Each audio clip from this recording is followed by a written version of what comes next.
vou só lembrar do nosso prazer realmente imenso em recebê-lo. O professor Jorge tem um currículo extenso, apesar dele ter essa humildade de se colocar aqui como um colega que veio compartilhar, mas sem dúvida a experiência que o professor Jorge traz na bagagem nos enriquecerá sobremaneira.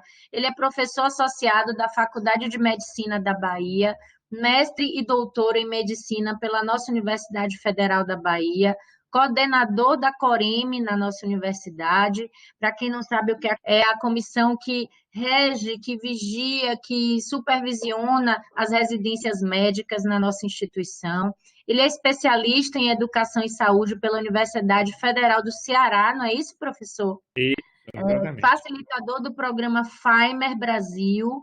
Ele vai depois nos salientar exatamente o que é a Faimer e como ela desenvolve o trabalho dela. Membro do núcleo docente estruturante. Estruturante.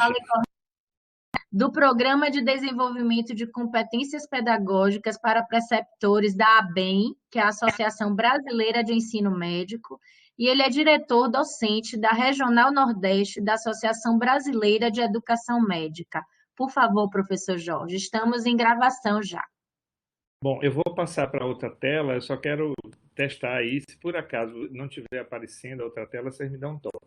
Eu vou Tá passar, certo. vou voltar para essa, e quando voltar, vocês me dão um toque, porque quando eu passo para outra, eu perco o controle, né? Vamos ver aqui. Perfeito, professor. Estamos com uma imagem espelhamento, mas acho que agora entrou corretamente. Pronto, vocês estão vendo direitinho aí, eu estou ouvindo vocês bem. Vocês estão me ouvindo também? Sim, perfeitamente. Pronto.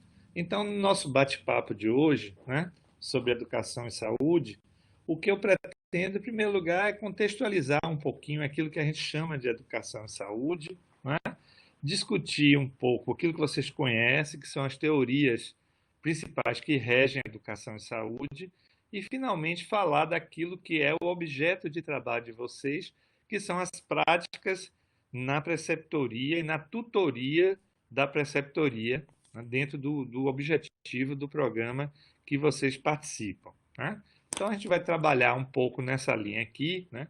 E já começando, né, para a gente falar um pouco, né, de contexto, a primeira coisa é falar quem sou eu, em que contexto eu estou participando disso aqui, né? Na verdade, eu sou professor da Faculdade de Medicina da Bahia, do Departamento de Medicina Interna, e atualmente sou coordenador da Coreme, como já foi colocado. Então, eu lido e trabalho com preceptores, né?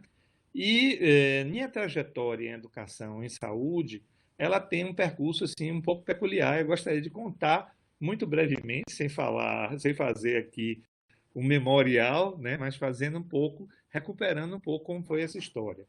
Na verdade, eu sou aluno da UFBA desde os 11 anos de idade, porque eu estudei no Colégio de Aplicação da Universidade Federal da Bahia. E o colégio era um colégio ligado à Faculdade de Educação. Então, vocês imaginam como era assim experimental o colégio, né? Praticamente. Nós tínhamos muitas técnicas pedagógicas novas e aquilo era um estímulo muito grande para mim, né? E eu fiz desde o ginásio, né? Desde a primeira série na época se chamava ginásio, até o terceiro ano de colégio, neste colégio de aplicação. Quando eu passei para a faculdade de medicina, meu primeiro ano foi um ano assim eu diria para vocês assim, de estranhamento, porque eu vinha de um processo educacional muito ativo, muito participativo, onde a gente tinha redação, discutia nossas opiniões, e de repente eu me vi dentro de uma faculdade lidando com disciplinas organizadas num aspecto muito teórico. Quando havia prática, eram práticas experimentais, assim, não contextualizadas com aquilo que estava aprendendo. Então, meu primeiro momento foi de estranhamento e eu dizia até assim um pouco de tristeza, né? Mas o que é que me recuperou desse processo aí? Foi eu ter começado a participar do diretório acadêmico de medicina. Então, eu tinha outros colegas, que eram colegas bem mais velhos do que eu, e esses colegas tinham uma visão completamente diferente do ensino médico e diziam para mim, olha, fique calmo que você vai chegar na fase clínica as coisas serão diferentes, né? E essa experiência de participar desse grupo de estudantes, ela me levou a participar do colegiado de curso de medicina como representante. Então, eu discutia os processos pedagógicos no colegiado de curso, né? Conseguíamos fazer algumas coisas mudarem no colegiado. Mas, quando chegou no internato, como todos nós, a gente entra naquela fase de formação biomédica mesmo, né? Ser o médico que lida com ciência, com todos aqueles paradigmas de nossa formação de profissionais de saúde. A gente pensa sempre que a profissão de saúde ela tem uma dimensão científica, que a gente precisa crescer nessa dimensão. E aí eu fiz a residência médica e na residência também tive a oportunidade de participar como representante da residência médica. Quando eu terminei, eu comecei a ser assim, eu tinha muita vontade de ensinar. Eu já tinha vontade de ensinar. E aí eu fui chamado por um colega que talvez vocês conheçam, que é o professor André Luiz Peixinho. Na época ele coordenava o Hospital Santo Antônio, a parte pedagógica e médica clínica do Hospital Santo Antônio. Então, na verdade, minha carreira docente começa como preceptor. Eu fui preceptor dos residentes do Hospital Santo Antônio e nesse hospital nós tínhamos uma equipe muito engajada em discutir os processos pedagógicos e fazer uma avaliação individualizada daqueles residentes para prover para eles aquilo que eles mais precisavam no entendimento de toda a equipe, de reforço pedagógico, de feedback apreciativo. Então, foi uma experiência muito boa. Nesse contexto, eu entrei no mestrado de Medicina e Saúde da Universidade Federal da Bahia. E o mestrado, nessa época, tinha pessoas assim muito interessantes. Além do professor Peixinho, tinha a doutora Eliane Azevedo, que depois se tornou reitora da UFBA, e eram pessoas assim, o meu mestrado foi um mestrado de abrir visões. E entre essas coisas, nós tínhamos uma disciplina chamada tirocínio docente, na qual você preparava material pedagógico para aquele grupo de estudantes que ficaria sob sua supervisão e você tinha um supervisor, um tutor, né, dessa disciplina que via se você estava fazendo como professor, estava correto ou não. Então, nessa disciplina, a gente teve a oportunidade de trabalhar especialmente com semiologia, com propedêutica. E eu disse assim, não, uma história de fazer exame clínico baseado no modelo, né? Modelo serve para organizar as coisas, mas por que a gente não constrói a história clínica a partir da narrativa dos pacientes? E aí o professor, que era o professor Peixinho, justamente esse, disse, não, vamos ver como é que vai funcionar isso aí. Então, nós elaboramos um curso de propedêutica que ele foi todo, eu não sabia na época, né? A gente não usava esse termo, mas ele foi construtivista, no sentido de que os estudantes eles colhiam a narrativa dos pacientes e desse material que trazia, a gente começava a trabalhar, a classificar, a organizar, né, para dar aquela ideia do exame clínico que vocês conhecem do prontuário médico, com a história, anamnese, exame físico, etc. E isso saía desse material inteiramente espontâneo, bruto, de escuta do paciente. E nesse contexto a gente aprendeu muita coisa. A gente aprendeu que essa escuta ela era muito rica dos estudantes. E quando a gente aplicava o modelo, ela era como se a gente podasse todos os aspectos humanísticos que ele tinha coletado daquela narrativa para ficar com a coisa fria, né? Então, essa experiência me marcou muito do ponto de vista pedagógico e logo em seguida eu entrei na universidade como médico, eu não entrei como professor. Eu fiz um concurso e entrei como médico e fui parar no serviço médico da UFBA, o SMURB, que talvez alguns de vocês conheçam. Então, no SMURB, eu percebi claramente o seguinte, a gente tinha uma dimensão de cuidar de estudantes, professores, uma comunidade universitária, não podia ser somente uma atividade pericial, porque tinha uma demanda de cuidados, de assistência. Então, eu disse, olha, a única forma da gente transformar esse SMURB em uma coisa interessante é a gente fazendo uma fusão com o ensino. Então, eu pedi permissão às faculdades de medicina, de nutrição, de odontologia, para levar os estudantes para o serviço médico da universidade e colocar os nossos profissionais como preceptores desses estudantes em treinamento de graduação. E essa experiência foi muito rica. E logo em seguida eu consegui, né, entrar, né, fiz um concurso para docência e entrei na faculdade.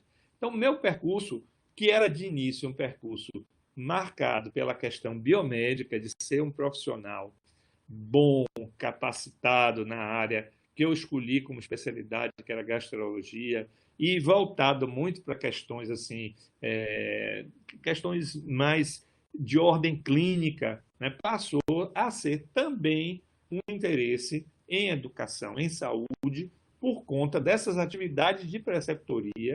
Né? Opa, caímos? Desculpem, devo Professor, ter a imagem saiu um minutinho. caiu, mas eu já estou voltando aqui. Só um minutinho, viu? Vocês estão acompanhando, né? A conversa, por enquanto, está tudo ok, né? Estão ouvindo?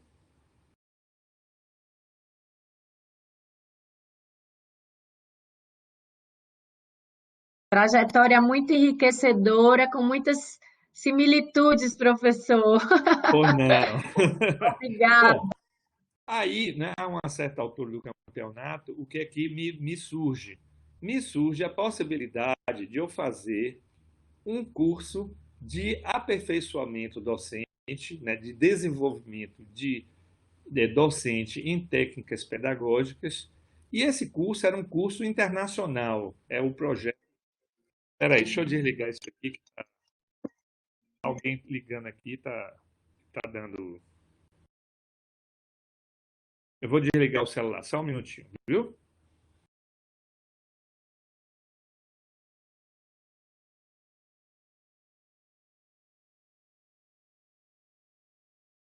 Bom, então, né?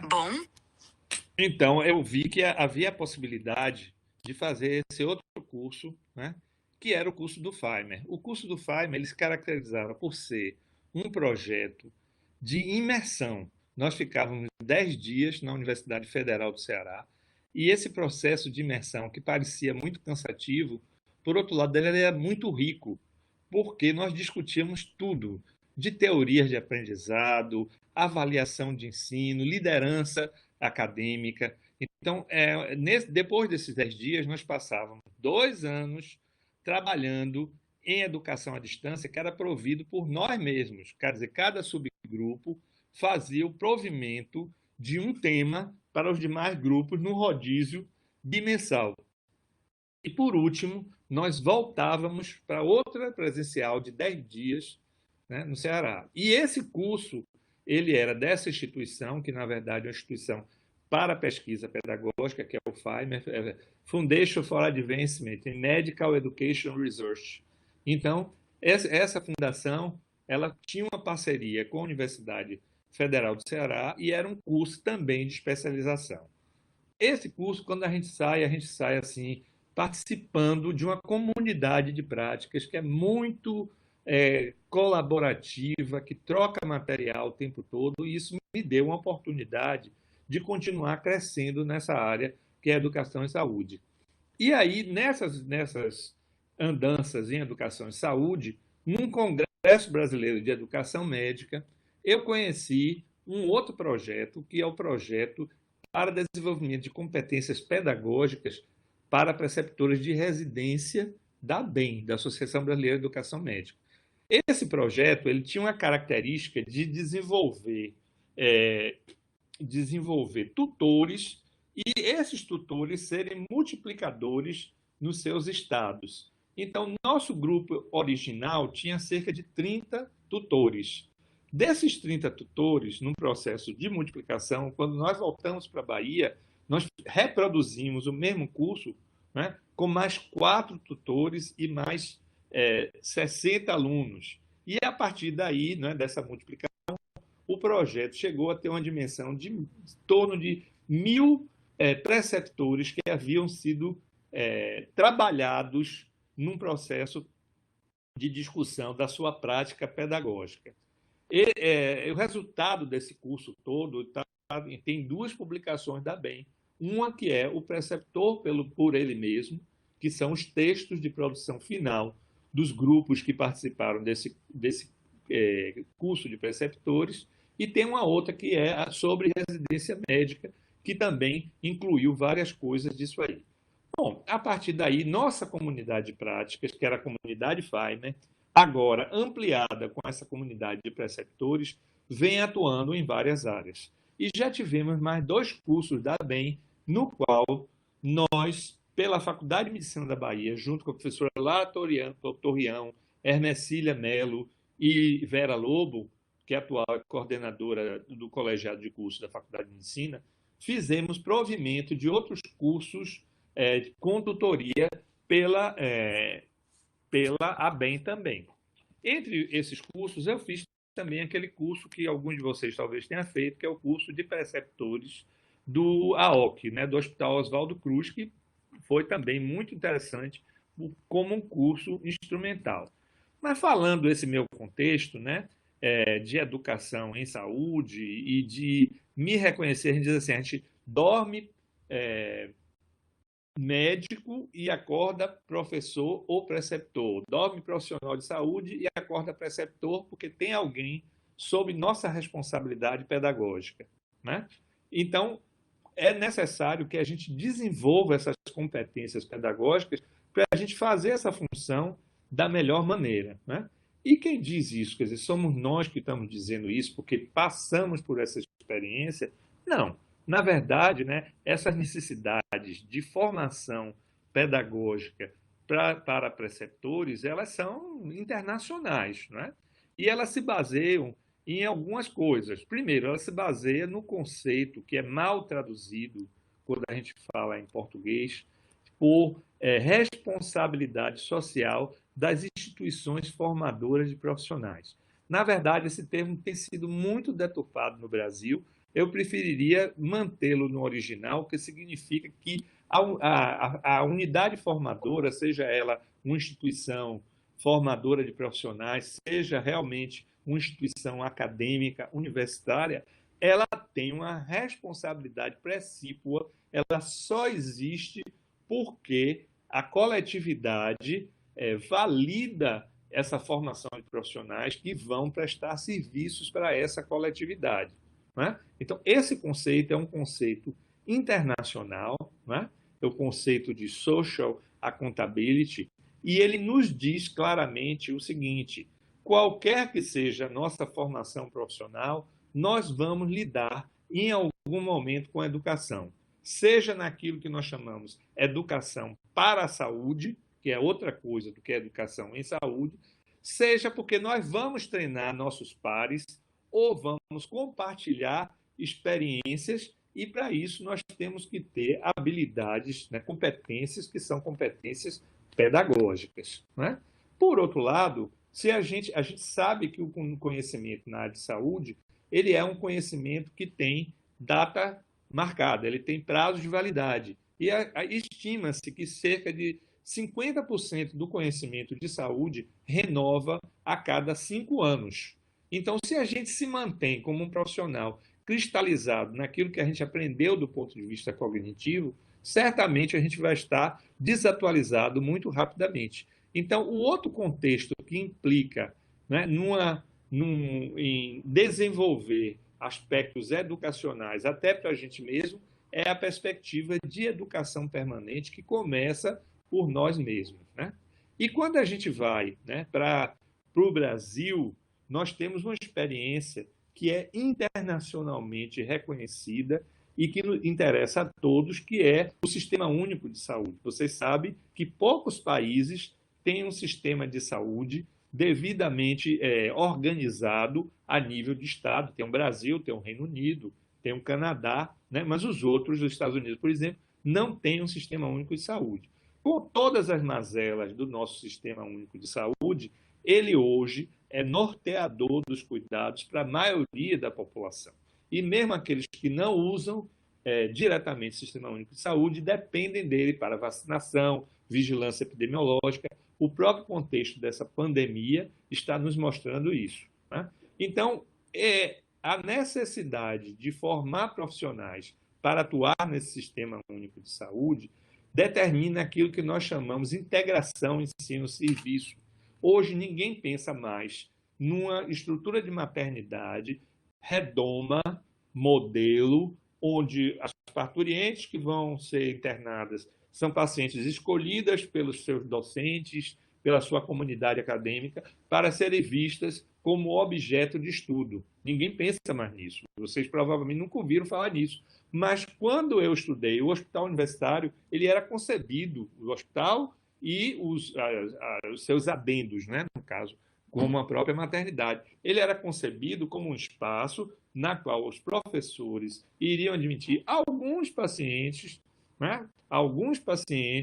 com interesse em pesquisa, e esses pacientes que tivessem maior interesse para o ensino seriam admitidos nessa estrutura em redoma. As mudanças que ocorreram, sobretudo a partir da Constituição do Sistema Único de Saúde, além da questão dos financiamentos dos hospitais universitários, ela detonou completamente esse modelo e nos mostrou que não é possível você formar um profissional de saúde fora da realidade. Então, só há uma maneira de a gente formar esses profissionais, que é integrados na rede de atendimento à saúde. E quando a gente faz essa integração, é onde a figura do preceptor se torna mais forte, porque ainda que eu tenha um supervisor pedagógico, que é o professor, esse professor ele não vai estar na intimidade do trabalho. Então, o que é que eu diria para vocês? O preceptor é aquela pessoa que ela tem competências pedagógicas e ela está atuando no âmbito íntimo do trabalho com o principal objetivo de desenvolver naqueles seus treinandos aquilo que nós chamaríamos de profissionalismo, que vai muito além do conceito de competência. O profissionalismo é o conjunto de competências entendidas como um conjunto de conhecimentos, habilidades e atitudes para a resolução de problemas, mas acrescido a essas competências, nós temos um outro conceito, que é o conceito de identidade profissional. Então, quando eu me reconheço como um médico, eu completei a minha formação. Se eu me reconheço como gastroenterologista e tenho uma identidade gastroenterologista, a sociedade me reconhece como tal, né? Eu também completei a minha formação, se é que a gente pode, em algum momento, dizer que nossa formação está completa. Mas eu atingi esse topo da pirâmide, que não é somente o topo do saber demonstrar, fazer, aquela pirâmide de Miller que alguns de vocês conhecem, mas é ser. Então, é você ser profissional. E o preceptor, atuando neste âmbito, né, do ambiente de trabalho, ele seja docente, seja profissional de saúde, ele é a pessoa que colabora com suas práticas educacionais para que aquele treinando também desenvolva esse profissionalismo. Então, imaginem, né, no contexto atual, onde a gente tem uma pandemia aí, né, o que seria se nós não tivéssemos o Sistema Único de Saúde, um sistema formador capaz de dar respostas rápidas para colocar profissionais nos hospitais de campanha, para atuar na atenção básica à saúde, né, com todas as dificuldades que nós temos hoje por conta das várias dicotomias que nós temos na orientação da prestação de serviço, sem sombra de dúvida, né, essas novas necessidades nos apontam claramente para a importância da integração do ensino e serviço no SUS, voltando, sobretudo, né, para a resolução de problemas que nós precisamos ter e que agora estão agudamente direcionados, né? Então, tudo isso nos aponta para um outro aspecto que nós chamaríamos as redes colaborativas. Então, é como dizer assim, por exemplo, eu não estou aqui falando para vocês como um nível hierárquico de saber.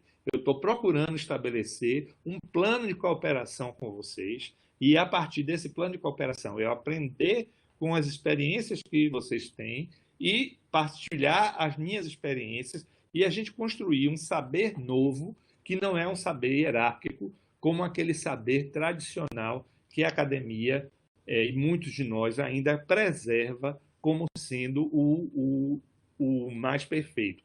Então, hoje, o conceito de educação e saúde é o estabelecimento de redes colaborativas aonde haja um aprendizado e uma troca entre os pares, muito mais do que estabelecer níveis hierárquicos de saber.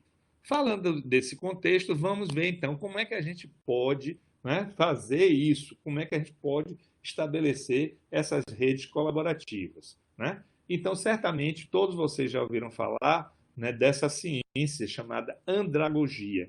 Por que andragogia? Porque pedagogia vem de pedos, que é infantil. A andragogia, ela pressupõe o desenvolvimento de princípios educacionais que são próprios para o adulto. O que é que a gente pode apontar como princípios andragógicos? Primeiro, esse indivíduo ele é autônomo, diferente da criança, que eu preciso tutelar e que eu tenho que dizer a ela o que ela vai aprender. O aprendizado de adultos parte da autonomia do sujeito. Ele aprende aquilo que ele quer, não é aquilo que a gente quer ensinar, né? Então, esse princípio é o princípio fundamental. E nesse processo de autonomia do sujeito, né, o mais importante não é a gente passar conteúdo, não é sequer a gente desenvolver competências, é a gente desenvolver uma coisa que nós chamamos metacognição. A metacognição é um conceito muito legal e ele é muito velho, porque ele é socrático, ele vem de Sócrates, né? Aqueles pensadores gregos lá atrás. Então, qual é o princípio socrático que todo mundo conhece? Só sei que nada sei. Então, quando eu, enquanto sujeito, reconheço a minha deficiência, aquilo que eu não sei, eu me movo para adquirir novos conhecimentos. E eu tenho essa capacidade de olhar o meu cabedal de conhecimentos, competências, e dizer, bom, isso eu consigo fazer, isso eu não consigo fazer, e eu preciso me mover para chegar lá. Então, o maior objetivo da educação de adultos é desenvolver a autonomia do sujeito, buscando que esse sujeito seja capaz de desenvolver a metacognição. Mas quando a gente fala nisso, a gente fica num plano muito individual, né? E a gente sabe que o aprendizado ele ganha um potencial enorme quando ele se torna coletivo, quando eu posso interagir.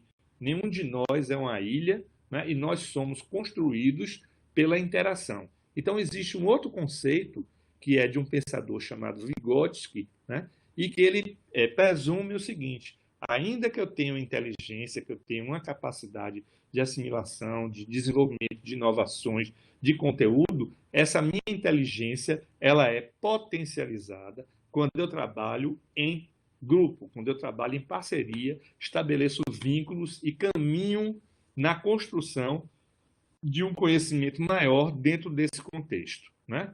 E existe um outro conceito também que eu penso que é muito interessante para vocês, que é o que a gente chamaria de formação crítico-reflexiva.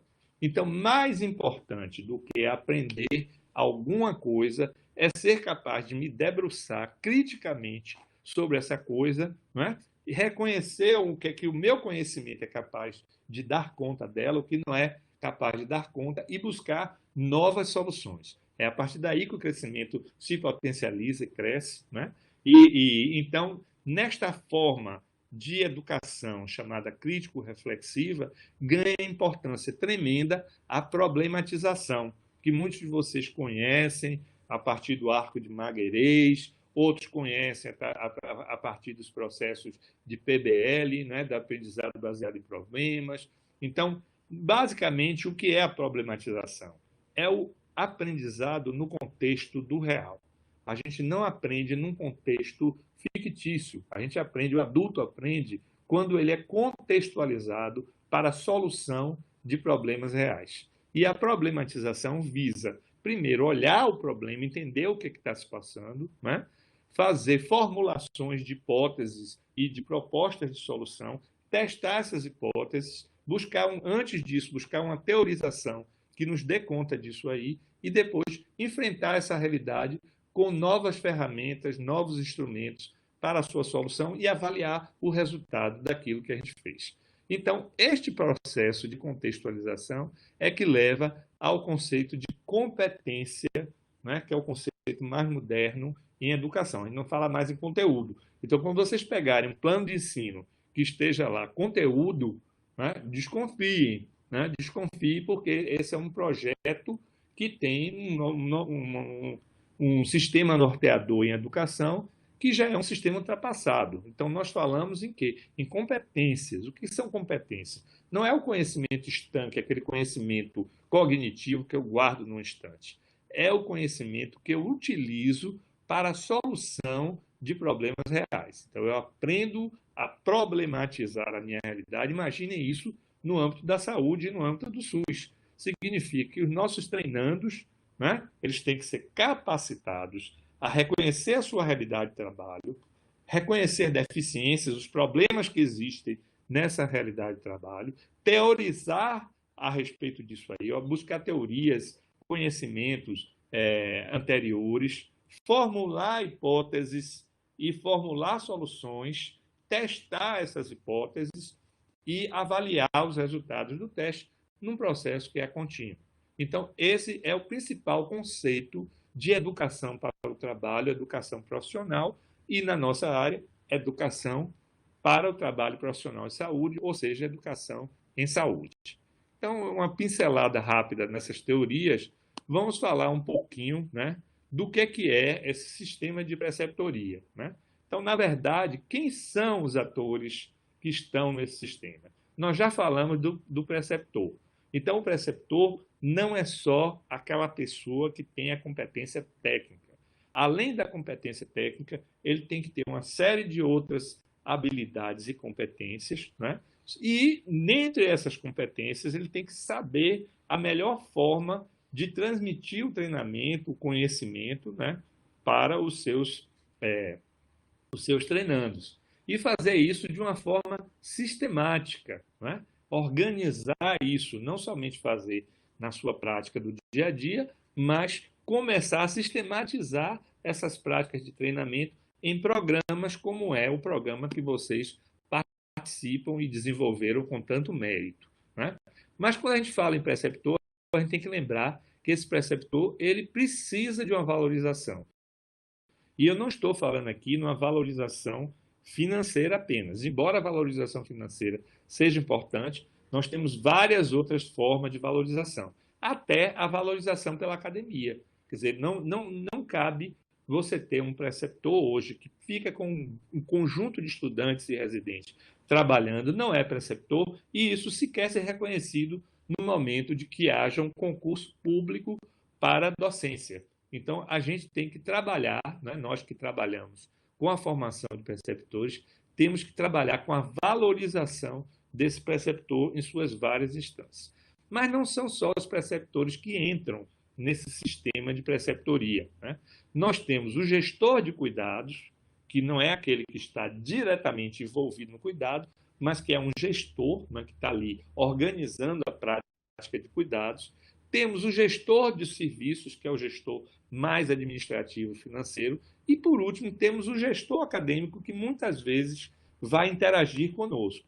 Então, eu imagino a realidade complexa, por exemplo, da maternidade Climério de Oliveira, com todos esses níveis, né, com todos esses protagonistas de uma ação em saúde. Então, nós temos gestores de cuidados, temos que são aqueles que definem os protocolos, os sistemas de atendimento, etc. Temos os gestores de serviços, que são aqueles que trabalham na área administrativa e que são fundamentais para que a coisa tenha sustentabilidade, e temos os gestores acadêmicos. Então, nosso trabalho nos programas é lidar com tudo isso aqui. Não há como a gente fazer um programa que não envolva a gestão de cuidados, em algum momento utilize e envolva o gestor administrativo e também o gestor acadêmico, né? E nessa prática de preceptoria, nós temos as ferramentas que certamente vocês, a maioria dos cursos de preceptoria hoje é muito instrumental, né? Então ele desenvolve basicamente essas ferramentas. Mas não são só essas ferramentas que são importantes. E eu acho que a grande diferença desses dois projetos de formação pedagógica que eu tive, que foi o FIREMAN e que foi o projeto de preceptores da BEM, é que ele não é instrumentalista. Isso significa que ferramentas como feedback, como OSCE, como práticas de simulação são aprendidas, mas isso são entendidos claramente como ferramentas. O que está por trás da ferramenta que é a nossa intencionalidade pedagógica, é que é fundamental, né? Então, todos sabem que na formação profissional, a ferramenta imensamente mais potente que ganha de todas as outras é o feedback, né? Então, o feedback, quando ele é bem feito, com a técnica correta, ele gera um profissional muito competente, ele valoriza os aspectos positivos desse profissional, permite que esse profissional faça a sua metacognição e redesenhe o seu caminho. Então, feedback talvez seria uma ferramenta indispensável. Ninguém pode participar de um curso de formação de preceptores, de tutores, se não souber trabalhar com feedback. Mas existem as outras ferramentas, né, relacionadas ao planejamento acadêmico. Como é que a gente vai fazer uma sistemática de rodízio?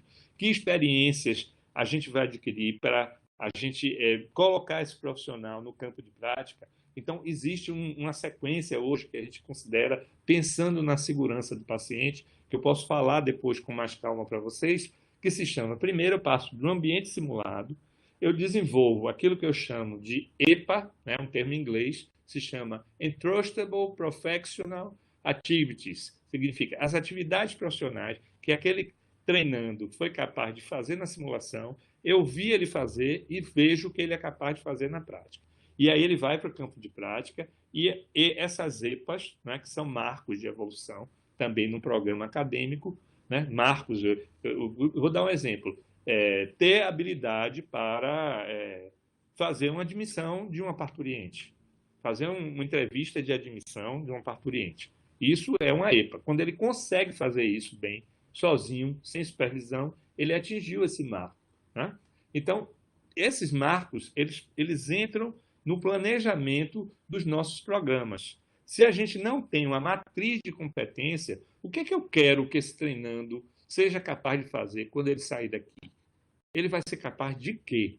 De conduzir um parto simples, natural, em vértice, sem, com o mínimo de analgesia, o máximo de segurança, respeitando os aspectos de humanização. Então, isso é uma macrocompetência e eu posso pegar ela e dividir em várias pequenas competências e construir o que a gente chamaria, né, dessas EPAs, Entrustable Professional Activities, para a gente, no final, ter uma matriz de competência do nosso projeto pedagógico de treinamento. A avaliação, vocês sabem que é o rabo que mexe o cachorro, porque todos nós aprendemos da maneira que nós formos avaliados. Então, se eu tenho uma avaliação, que é uma avaliação meramente cognitiva, que não pega aspecto nenhum de atitude, de humanização, etc., é uma prova de múltipla escolha, né? Certamente eu não vou desenvolver competências atitudinais com a prova de múltipla escolha. Então, hoje, o conceito de avaliação em educação e saúde, ele prevê o máximo de triangulação, porque as ferramentas não são suficientes para dar conta de todos os aspectos. Por outro lado, se eu faço somente uma avaliação 360 graus, por mais legal que seja essa avaliação, inclua usuário, inclua profissionais do serviço que estão colaborando, equipe multiprofissional, mas a parte cognitiva fica onde? Então, eu deixei de fora. Então, o conceito de métodos de avaliação, que é uma das coisas mais importantes num programa de capacitação, né, de treinamento, ele envolve a utilização de várias ferramentas de avaliação para domínios diferentes do que aquilo que eu quero observar no meu profissional de competências, né? E, por último, eu gostaria de falar para vocês um pouquinho daquilo que a gente está fazendo agora, né? Já que eu falei um pouco da minha trajetória nesse contexto, né? O que é que eu estou fazendo agora? Então, além de estar lidando lá com a Coreme e buscando desenvolver tudo isso que eu falei para vocês, que não é fácil, porque passa por um convencimento entre os pares para a gente fazer, né? E pessoas que às vezes são... Quanto mais capacitado é do ponto de vista técnico o profissional, eu vou fazer um aforismo que vai ficar um pouco estranho para vocês, mas quanto mais ele se sente competente do ponto de vista biomédico, e eu estou falando qualquer profissional, quanto mais competente ele é do ponto de vista biomédico, de saber como é que se passa os mecanismos de doença, de cura, de cuidados, menos, né, ele é flexível para entender os aspectos pedagógicos da sua prática. Então, é muito difícil a gente pegar pessoas que têm uma formação profissional ótima, mas são rígidos naquela formação profissional e mostrar que não é suficiente eles serem bons médicos, bons enfermeiros, bons nutricionistas para serem bons treinadores, bons preceptores. Eles precisam adquirir um outro cabedal de competência. Então, isso é o que nós estamos fazendo. E nesse processo, na Faculdade de Medicina, nós inauguramos uma coisa que é nova para a gente, mas é muito velha para o mundo, né? Que é o chamado matriciamento. O matriciamento parte do pressuposto de que a atenção básica à saúde ela deve resolver 80% dos problemas de saúde. Então, todo o nosso esforço de formação profissional tem que estar voltado para essa porta de entrada, e que é a atenção básica à saúde, tem que estar dando suporte a essa porta de entrada para evitar que haja progressão para os outros níveis de cuidado. É claro que os cuidados secundários e terciários eles são extremamente importantes também, mas o reforço tem que ser para a atenção básica.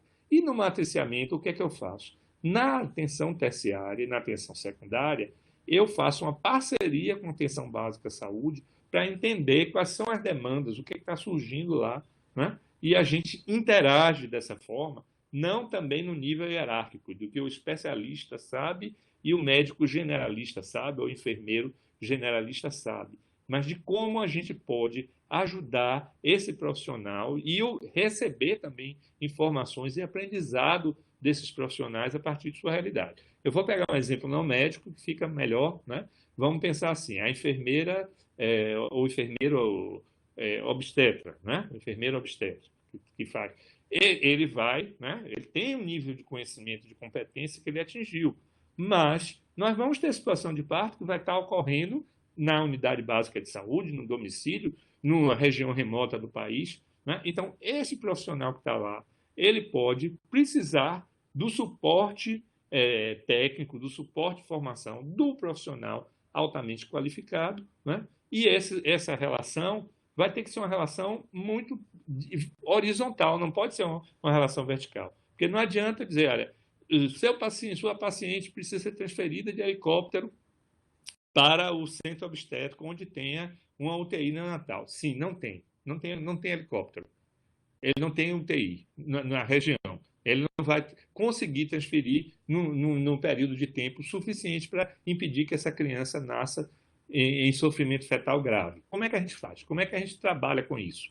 Então, esse profissional da atenção básica, muitas vezes ele tem competências, conhecimentos que nos remetem, né, à realidade e nos fazem repensar, inclusive, aquilo que nós estamos propondo na nossa prática. Então, o telematriciamento, através da telesaúde, eu tenho os profissionais da atenção básica, eles formulam um pedido de consulta, colocam numa rede digital e os profissionais especialistas leem esses pedidos e interagem com esses profissionais da atenção básica no sentido de dar uma resposta e uma resposta qualificada, com referencial teórico, garantindo a educação permanente. Então, esse é o projeto que nós estamos envolvidos atualmente, né? Karine já conhece esse projeto, mas eu estou passando para vocês e posso tirar as dúvidas de vocês falando a respeito dele também. Então, desculpe se eu falei demais, né? Vamos voltar aqui para o nosso ambiente, né? Vou cancelar o meu compartilhamento de tela, tá? Se vocês quiserem fazer perguntas, discutir, vamos lá. Foi muita coisa.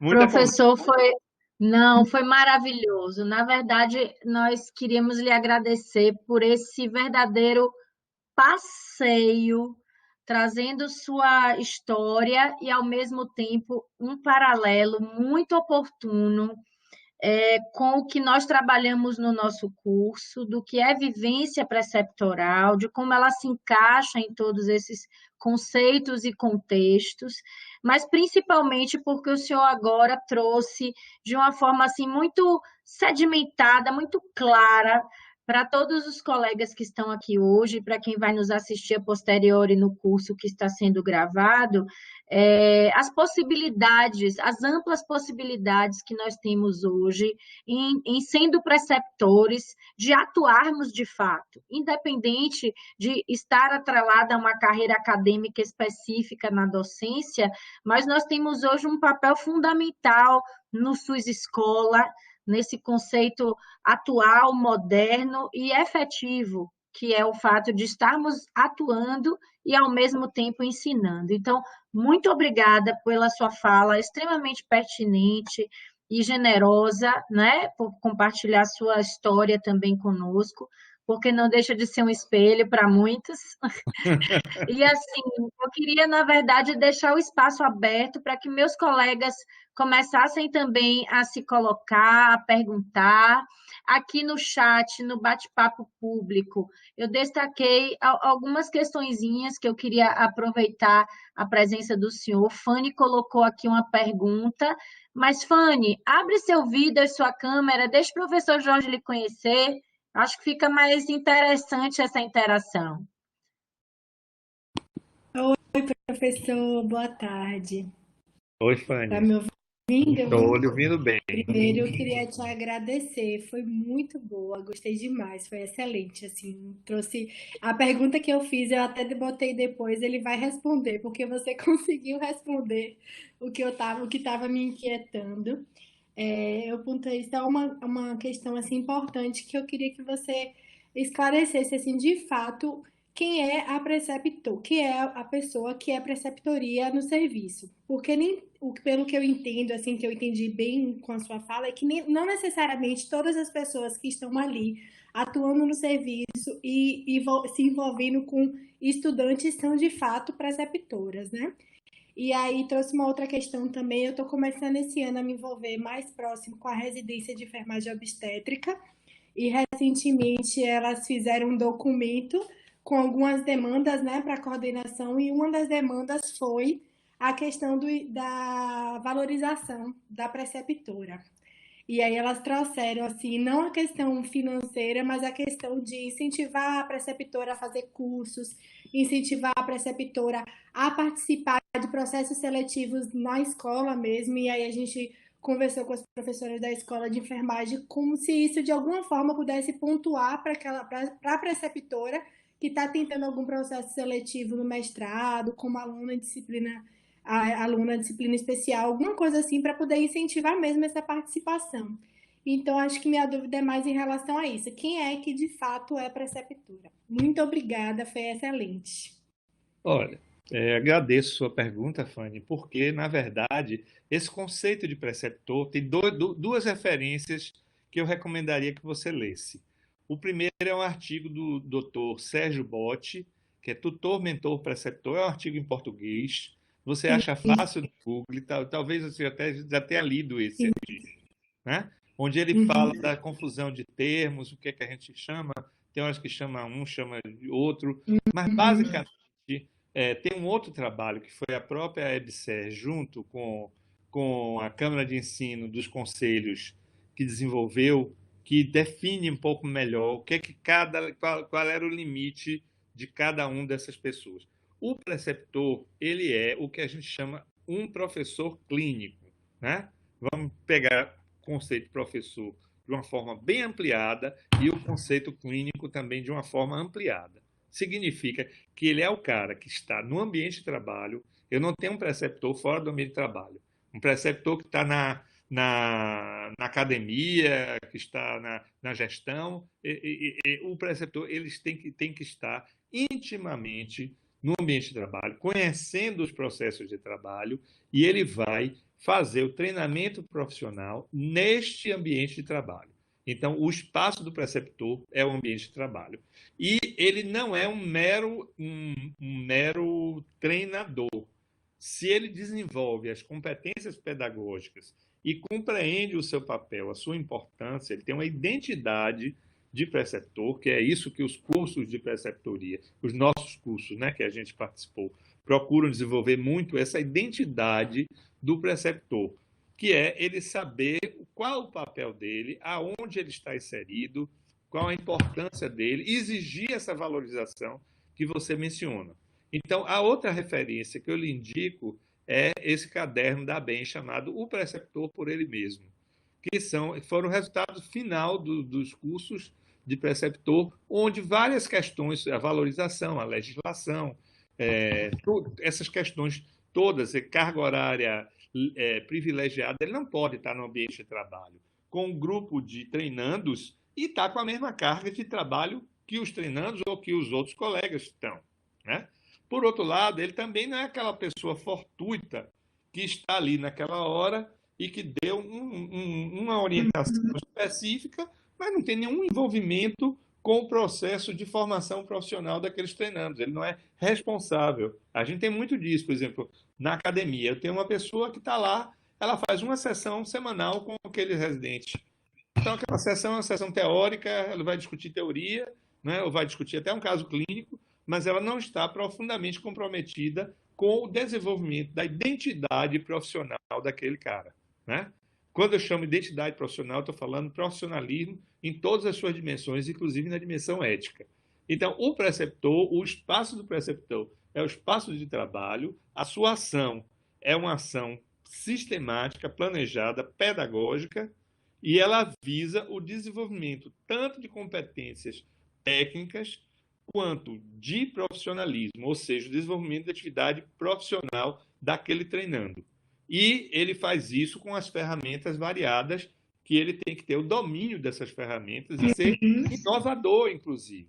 E o que é que ele busca com essa ação dele? Quer dizer, qual é a teleologia, qual é o sentido desse preceptor? É você ter aquilo que nós chamamos social accountability, quer dizer, que este profissional seja capaz, depois, inserido no âmbito da sua comunidade, seja ela qual for, ser capaz de mudar os parâmetros de saúde, né? Modificar, ser um agente de saúde. Então, o preceptor, ele intermedia, né, o seu saber para poder melhorar as condições de saúde da coletividade. Se eu não tenho essas características, eu posso ter um treinador, eu posso ter alguém que está fortuitamente lá, mas eu não caracterizo essa pessoa como preceptor. E é importante a gente entender o seguinte, isso não é uma coisa nata. Ninguém nasce preceptor como ninguém nasce professor. Então, é preciso a gente ter cursos, projetos, né, processos que aperfeiçoem essas pessoas. Eu não posso chegar com uma turma de estudantes, de treinandos, de profissionais que ainda não acabaram de ingressar e dizer, olha, você vai ser o preceptor dessa turma. Mas o cara não sabe o seu papel, não sabe para que é aquela turma, o que é que vai. Então, eu tenho que ter, essa pessoa, ela tem que ter um olhar especial do sistema formador, né? Então, pode ser um professor? Pode. Um professor pode ser treinador, pode ser preceptor, desculpe. Professor pode ser preceptor. Mas o simples fato de ser professor não torna preceptor, né?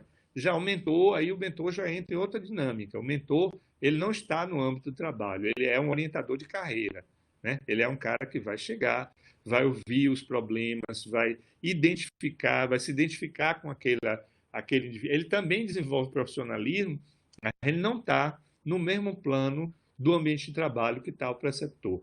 Então, tem um pouquinho de diferença. O mentor também, muitas vezes, é necessário, porque a gente, às vezes, tem excelentes preceptores. No final, nós escolhemos um mentor. Mas se a gente já tiver institucionalmente um mentor, né? Até para os tutores, né? E o tutor, ele faz o quê? Ele é o cara que faz com que esses preceptores se desenvolvam. Então, é basicamente isso aí. Não sei se eu lhe respondi, mas o artigo é Não, bem legal. maravilhoso. Não, você conseguiu deixar mais claro o artigo que faz essa diferença, porque no final eu fico eu fico um pouco confusa ainda, mas muito bom, professor. Você conseguiu esclarecer assim de uma forma bem objetiva. Obrigada. Ah, que bom.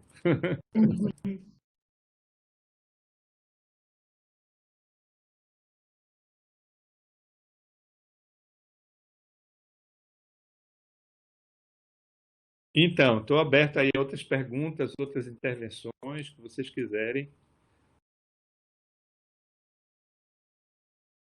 Vocês estão me ouvindo?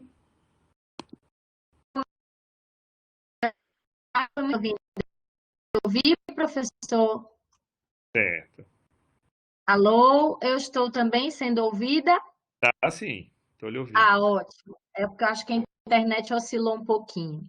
Então, foi muito bom, Fanny, trazer esse aspecto, professor, porque nós trabalhamos essa temática, ela é sempre uma temática muito delicada a ser considerada na prática, porque há um entendimento, às vezes, complicado do ponto de vista de gestão, que o senhor sabe que é difícil lidar com esses limites de carga horária, de capacitação,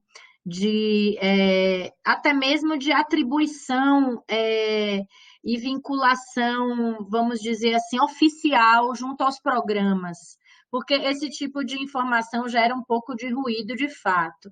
Mas Fanny foi muito feliz quando ela quis trazer esse aspecto, porque Uhum. nós temos acesso às teorias, temos acesso a esses conceitos, temos os artigos.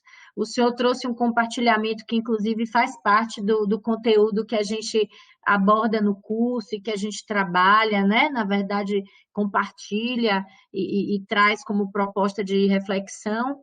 Mas é sempre bom ouvir de uma pessoa como o senhor, que transita em vários aspectos oficiais do ensino, como isso é lido, como isso é interpretado. Então, agradecer a Fanny esse comentário e essa pergunta, tá? Vê se mais alguém colocou aqui também outras perguntas para o senhor, ou então alguém que esteja aberto aí, que queira também interagir.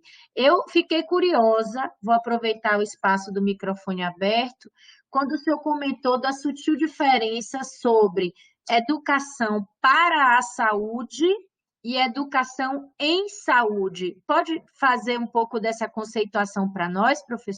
Posso sim, perfeitamente. Existe um conceito que eu aprendi, ó, você vê como a gente continua aprendendo e como esses webinars que nós participamos, eles nos ajudam. Esse conceito eu aprendi essa semana com um estudante e que trouxe esse conceito e me permitiu até definir um pouco mais claramente as coisas para mim.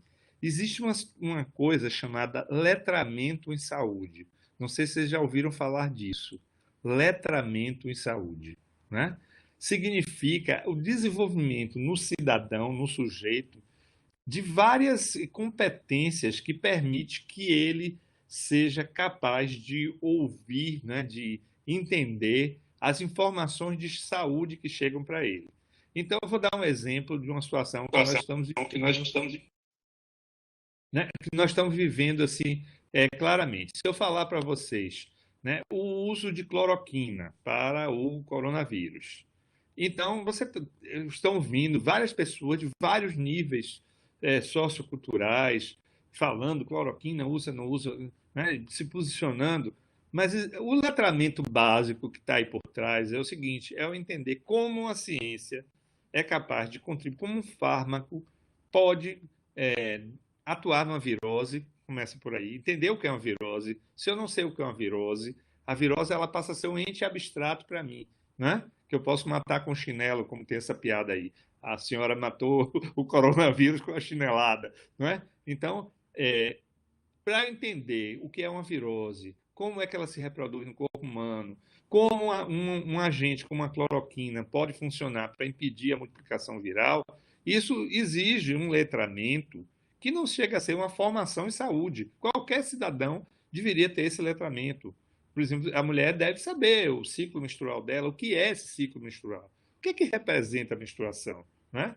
O que é que da biologia mesmo básica é essa menstruação. E isso independe do nível cultural. Bom, falado isso, do letramento em saúde, eu busco, com a educação para a saúde, prover esse letramento, tornar a pessoa, né, tornar o cidadão, o sujeito, capaz de conhecer informações de saúde, práticas saudáveis, estilos de vida que fazem com que ele se mantenha saudável e possa enfrentar os desafios de doença recuperando sua saúde. Então, esse conjunto de atitudes, de processos que leva a essa formação para o letramento em saúde, né? Letramento vocês estão entendendo, quer dizer, seria o domínio da sua própria saúde.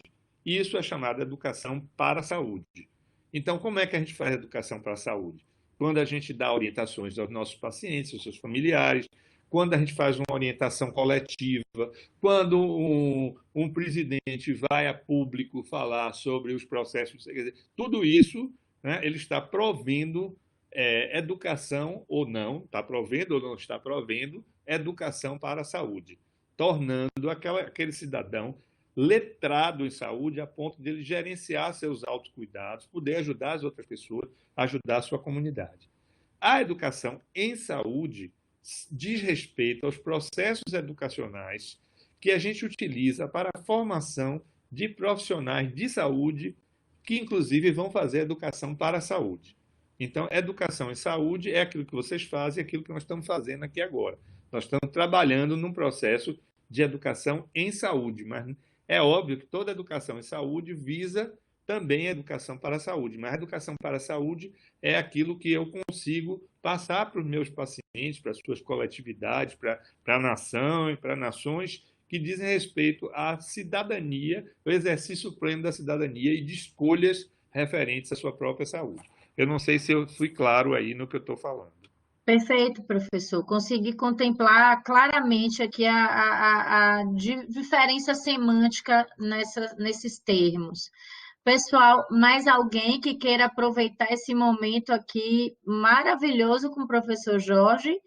Aqui tem a Sinfane, já contemplou essa pergunta. Espera aí que tem uma pergunta de mais alguém aqui. Não, foi de Fane. Mais alguma pergunta que não seja aquela que Fanny colocou? Muitos elogios, professor, mas alguém colocou assim, muito bom ver professor Jorge Guedes no Precep, meu mentor da supervisão da residência. Tem muita gente aqui feliz com a sua presença, professor. Vários elogios, Eu vários estou feliz com vocês agradecimentos. também. Mesmo. Agora, eu queria pedir a todos os presentes, por favor, abram seus vídeos, deixe o professor Jorge nos conhecer um pouco. Ele também está interessado na nossa história. Eu gostaria que cada um aqui se colocasse com nome e qual é a sua atribuição funcional na saúde, pelo menos para ele conhecer um pouco do nosso grupo e para quem ele falou, tá bom?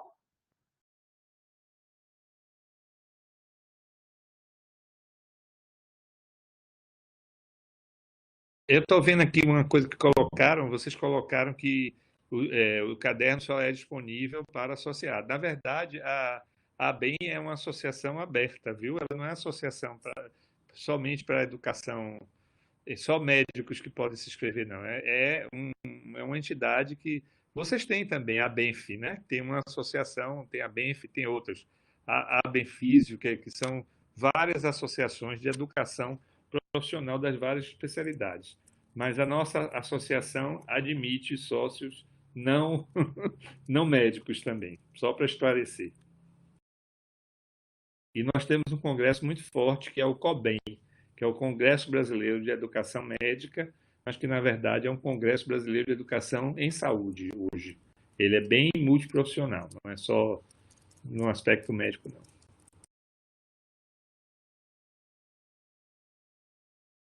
Aninha, pode começar a turma, por favor.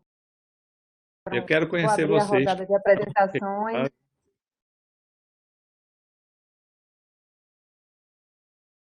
Professor Jorge, obrigada, né, pelo compartilhamento de conteúdo, de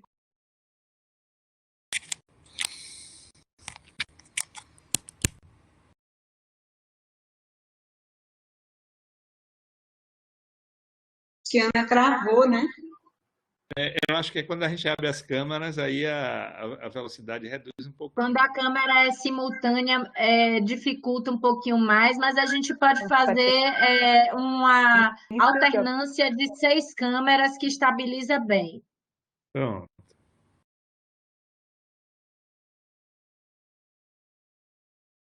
Como a Aninha travou, pode falar, Lorena. Oi, professor Jorge, eu sou Lorena. Opa, tudo bom? Tudo bom? Sou obstetra e faço parte aqui da equipe gestora. Muito obrigada por ter vindo aqui hoje, viu? Foi um prazer enorme compartilhar esse momento com o senhor aqui. Obrigada mesmo. Certo. Fala, Dani. Boa tarde, professor Jorge. Obrigada por ter colaborado conosco aí nesse momento, partilhando um pouquinho dos saberes dessa trajetória tão rica. Eu sou enfermeira Daniela Rebouças e hoje faço parte aí da tutoria do Precep 5. Beleza, Dani? Boa tarde, professor. Eu sou Deliane, sou enfermeira obstetra da Climério. Também estou aqui como tutora e foi uma honra, né, conhecer o senhor com tanto conhecimento, mas com tanta simplicidade. E falar assim para a gente foi muito gratificante, um prazer. Beleza, que bom. Obrigado, Angela. Boa tarde, professor. Obrigada pela palestra, foi excelente. Eu sou Verônica Cardoso, enfermeira assistencial, atuo num alojamento conjunto da Maternidade Climério de Oliveira e hoje estou compondo também a parte da tutoria aqui no Precep Saúde 5. Que bom conhecer vocês todos. Obrigada. Eu já apareci por aqui, mas vou só apresentar, que eu nem me apresentei. Meu nome é Fanny, sou enfermeira obstetra, também estou no grupo da tutoria aqui nesse Precep. Atuo lá no centro obstétrico, no ambulatório, e é isso. Muito obrigada mais uma vez, professor. Obrigado, Fanny. Boa tarde, eu sou Jane, sou assistente social, trabalho na Maternidade Climério, sou assistente social do alojamento conjunto e no momento também estou participando da preceptoria, como tutora aí do Precep Saúde 5. Muito obrigada pela partilha dos conhecimentos. Que bom, Jane, conhecer. Serviço social ele é fundamental nas nossas instituições, né? É Com um dos eixos certeza. de muita Uma importância. das tutoras mais assíduas e constantes, professor. Excelente, viu? Obrigada. Imagino. Muito obrigada, Kari. Professor, eu acho que a minha conexão caiu naquele momento. Vou me apresentar novamente. Eu sou Ana Cláudia, eu sou fisioterapeuta na Maternidade Climério de Oliveira. Estou gestora da plataforma, né, do Precep Saúde, junto com Karina, com Dera, que está de férias, e Lorena. Nós ajudamos, né, na partilha do conhecimento aí com a turma.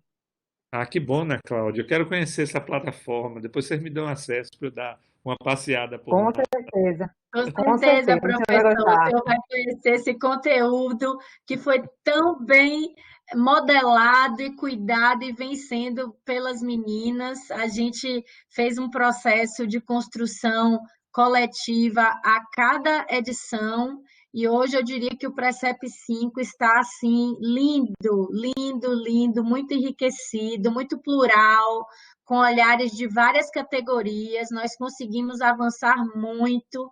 E hoje esse trio parada dura aí, viu? Uma fisioterapeuta, uma médica e uma enfermeira na gestão. Ninguém segura esse povo. Que bom, que legal.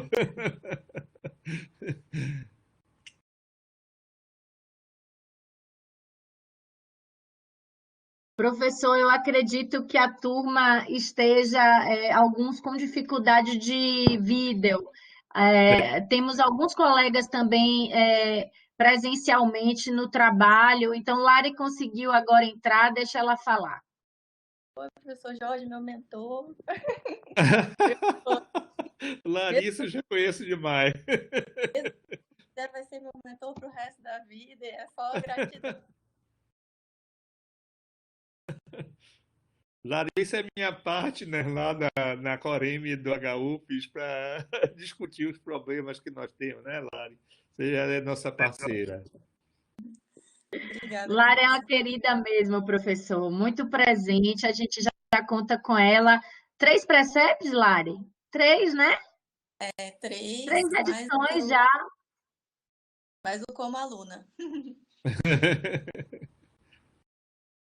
E como a gente sabe que esse movimento Precep é muito bacana, a posição de aluno, na verdade, ela é meramente figurativa em muitos momentos, não é, professor? Porque muitas vezes recebemos colegas como participantes nesse processo de formação que têm uma bagagem imensa e com os quais aprendemos muito mais, não é verdade? É, Enquanto tutores. não Então, só tem isso, sido muito rico. no nosso curso lá dos preceptores da BEM, a gente tem uma frase que a gente utiliza sempre, né? Que é eu sou você amanhã, né? Porque o preceptor, né? O residente, o treinando é hoje aqui, mas ele vai se tornar o tutor. E o tutor é alguém que foi, né, no passado, um treinando. Então a gente faz muito resgate dessa vivência do treinando. Tem uma atividade que se um dia eu puder fazer com você, não vou contar não para não fazer o spoiler da atividade, mas que é justamente resgatar as experiências para os tutores, né? Resgatar suas experiências de avaliação, de aprendizado muito lá atrás, na infância. É bem legal. Isso mexe muito com a gente, para a gente compreender a importância dessa reflexão da nossa trajetória, né? Então, tutor, mentor e treinando são uma coisa só em tempos diversos. E uma finalidade de um curso de formação, né, de tutores tem que ser necessariamente um curso que tenha a capacidade de gerar agentes multiplicadores, né? Porque senão ele se esgota na segunda geração, né? Então a gente tem que ter agentes multiplicadores, quer dizer, de um curso de tutores tem que necessariamente sair novos tutores, além de treinar os preceptores e os residentes. O curso da BEM ele tinha dois cursos paralelos, que era o curso de preceptor e o curso de tutor, e eles caminhavam juntos. É muito interessante a proposição que eles fizeram. A nossa experiência foi um pouquinho parecida, professor. Nós tínhamos uma questão temporal, então nós misturamos. A gente costuma brincar que a frase do Precep, eu adorei o Eu Sou Você Amanhã, adorei. A Eu nossa sou é você tudo amanhã. junto e misturado. A nossa é É, tudo junto e misturado. Então, desde a primeira edição, que a gente coloca esse aspecto do multiplicador. Então, pessoas que foram participantes se tornaram tutores e hoje já são conteudistas e hoje já se tornam gestores de plataforma e a gente vai avançando cada vez mais para sustentar o curso, né? E manter o curso vivo através das pessoas e para as pessoas. Professor, muito obrigada. Eu acho que já estendemos no horário proposto para o senhor, a não ser que o senhor tenha algo além que deseje de nós. Eu acho que para nós foi assim algo marcante, um marco mesmo para o Precep.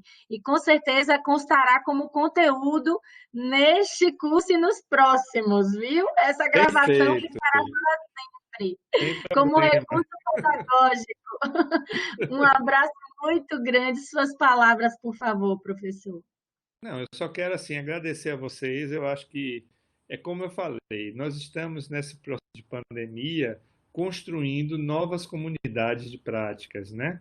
Entendendo comunidade de práticas, pessoas que grupos com atividades semelhantes, que buscam boas práticas, práticas com respaldo científico, humanístico, ético, e compartilham isso, né, da melhor forma possível, na generosidade do saber, né? E eu me remonto muito ao Paulo Freire, que é um pensador que tentam apagar a importância dele na educação do Brasil, mas ele é um pensador de importância mundial, porque ele parte de alguns princípios que são princípios hoje considerados fundamentais, que é esse princípio da autonomia, então, educar para a autonomia, da educação crítico-reflexiva, quer dizer, não é formar indivíduos acríticos, mas formar indivíduos que sejam melhores do que os seus precedentes, né? Do que os seus próprios tutores e preceptores, e fazer isso de uma forma muito respeitosa ao sujeito, né? Respeitando, né? Porque educar é, como ele diz, um ato de amar. Então, nossas comunidades de prática buscam exercer essa atividade da forma mais amorosa possível, e estar aqui com vocês é muito bom, que eu sinto também esse amor aí que vocês, nesse tempinho que vocês me dedicaram aí, né, para falar da minha trajetória e um pouco desses conhecimentos, eu senti muito amor, então muito obrigado e vamos ver o que a gente pode desenvolver aí conjuntamente, tá bom? Agradeço imensamente a vocês. Obrigada, professor Jorge. Eu concluí aqui a gravação nesse momento.